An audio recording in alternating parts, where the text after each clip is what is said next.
अपने पसंदीदा शो के फुल एपिसोड देखने के लिए अभी डाउनलोड करें दंगल प्ले ऐप।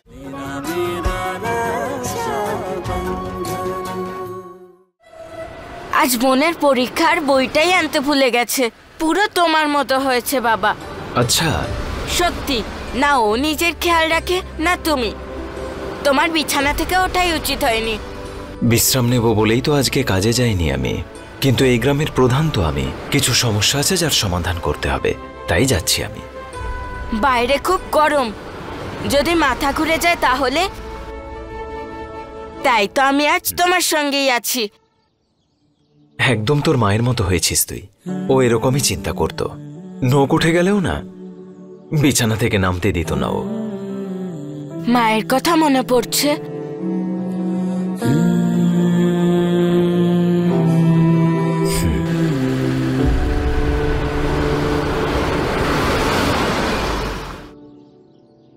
আয়।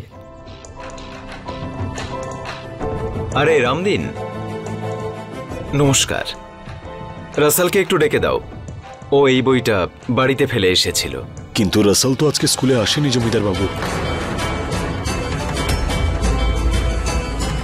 কিন্তু বাবা বাড়ি থেকে তো স্কুলের জন্যই বেরিয়েছিল, এইখানে না এসে কোথায় গেল?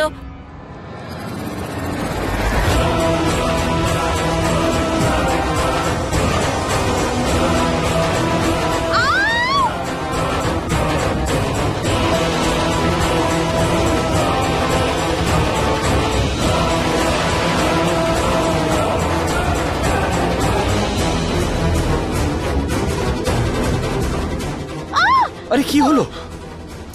আরে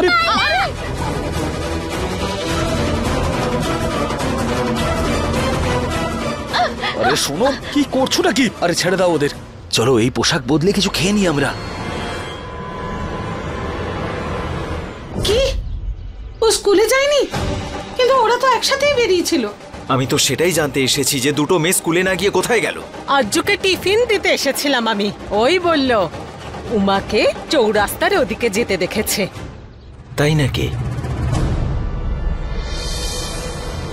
গরিবের কথা বাসি হলেও সত্যি হয়। যদি এই বয়সেই ওই খারাপ জায়গায় মেয়েগুলো যাতায়াত শুরু করে দেয়, কে জানে বাবা এরপর কি হবে। আমার মেয়েকে তো আমি ওদিকে যেতে বারণ করেছিলাম, তাহলে ওদিকে গেল কেন? আরে সঙ্গদোষ বিমলাদি। এখন রাসালকে শাসন করার তো কেউ নেই, নিঘাত আপনার মেয়েকে ওই টেনে নিয়ে গেছে। রাসাল ছোট্ট বাচ্চা, ওর সম্বন্ধে এসব কথা কিভাবে বলছেন? আমি একটু ওখান থেকে ঘুরে আসছি। নিজের মেয়েকে তো আপনি। বৌদি, এরপরে আর একটাও কথা নয়। চল শিব। বাবা বোন ঠিক আছে তো? আরে কিচ্ছু হবে না ওর, এখানেই আছে। কোথায় যাবে আর? কোথায় যে গেছে মেয়েটা, এখানেও নেই। বাবা বাবা তুমি ঠিক আছো তো? কিচ্ছু না, মাথাটা ঘুরলো একটু। তুমি বাড়ি ফেরো, আমি খুঁজে নিয়ে ফিরছি। ঠিক আছে, তুই এদিকটায় দেখ, আমি বাড়ির দিকে যাচ্ছি।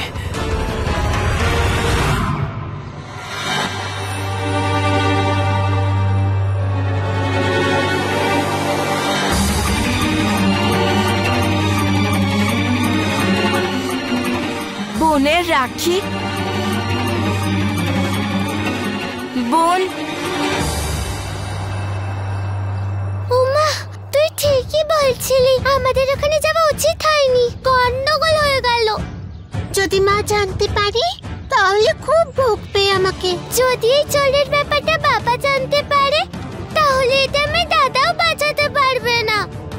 শোন, যদি এখন বাড়ি যাই তাহলে ধরা পড়ে যাব, তাই যখন স্কুলের ছুটি হওয়ার ঘন্টা বাজবে তখন আমরা বাড়ি চলে যাব।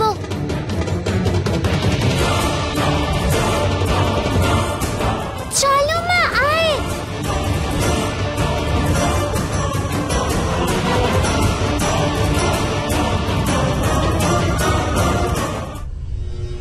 বসো। আরে একটুখানি কিছু খেয়ে নেবো, বসো বলছি। ভাই কিছু খাবার নিয়ে এসো। ছোট্ট একটা বাচ্চা আমাকে বোকা বানিয়ে পালালো। আরে সব তোমার দোষ। যদি আমি না থাকতাম না তাহলে নিয়ে যেত পুলিশ আমাদেরকে। কি ভুল করেছিলাম আমি? না না, তোমার তো কোনো দোষই নেই, সব দোষ তো আমার। আরে তোমাকে কখন থেকে বলছি ওই জমিদারের পিছু করা ছেড়ে দাও, কিন্তু না না, আমার তো কথায় কান দিতেই চাও না তুমি। আর ওই বাচ্চাগুলোকে মারার কি প্রয়োজন ছিল? হ্যাঁ, আর এখন বলছো তোমার কি দোষ? নাও খাবারটা খেয়ে নাও চুপচাপ।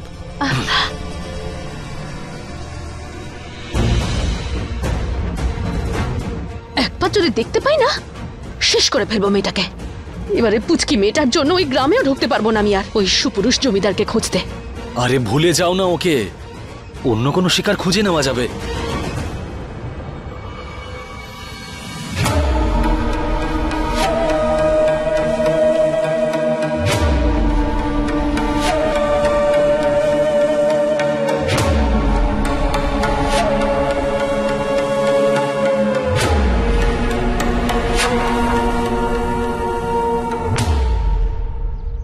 আরে সবাই শুনুন, একদম তাজা খাবার নিয়ে এসেছি, যদি লাগে তাহলে বলুন।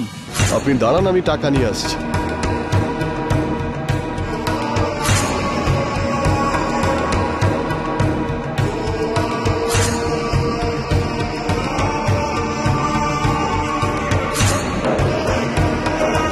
তুমি বসো, আমি বরং টাকাটা মিটিয়ে দিয়ে আসি।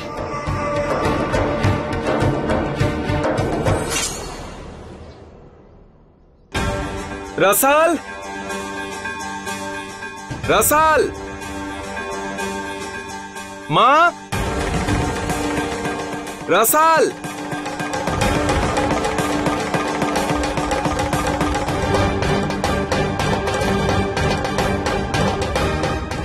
রাসাল, মা, রাসাল, কোথায় চলে গেল মেয়েটা? রাসাল, রাসাল, মা। জমিদার বাবু, এখানে আছে তো মেয়েরা? মানে এখানেও নেই মেয়েটা? হে ভগবান, আমার মেয়েটা কি হলো? কোথায় আছে? পাওয়া গেল ওদের?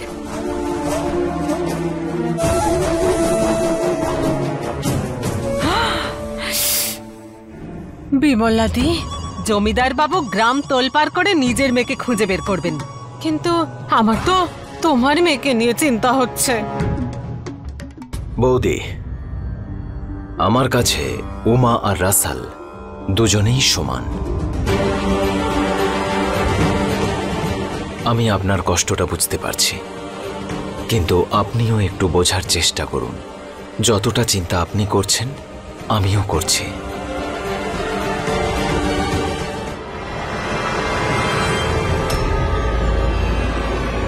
তেঁতুলের দানা মানে বোন এখানেই আছে।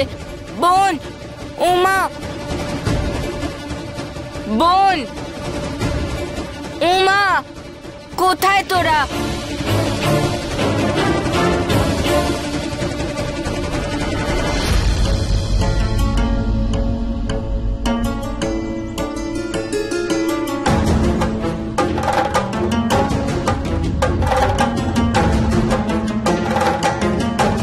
বোন, তোরা এখানে লুকিয়ে বসে, সবাই তোদের খুঁজছে, আমি আর বাবাও। চল বেরো এখান থেকে। জমিদার বাবু, গরিবের কথা বাসে হলো সত্যি। চন্দা ছিল, বেচারি একলা হাতে পুরো সংসার সামলাতো, কিন্তু মুখে একটা কথাও বলতো না। কে জানে ওই দিন নদীতে পা পিছলে পড়ে গিয়েছিল নাকি নিজেই ও। বাস,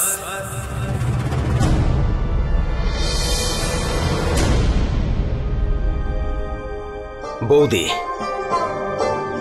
এসব কি বলছেন আপনি? বাচ্চা দুটোকে পাওয়া যাচ্ছে না, ওদেরকে খোঁজাটা বেশি জরুরি।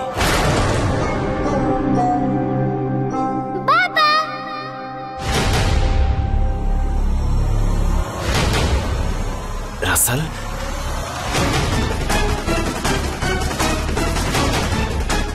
এদিকে আয়। তোকে বারণ করেছিলাম না ওইদিকে রাস্তায় না যেতে? গিয়েছিলিস কেন? হ্যাঁ বল।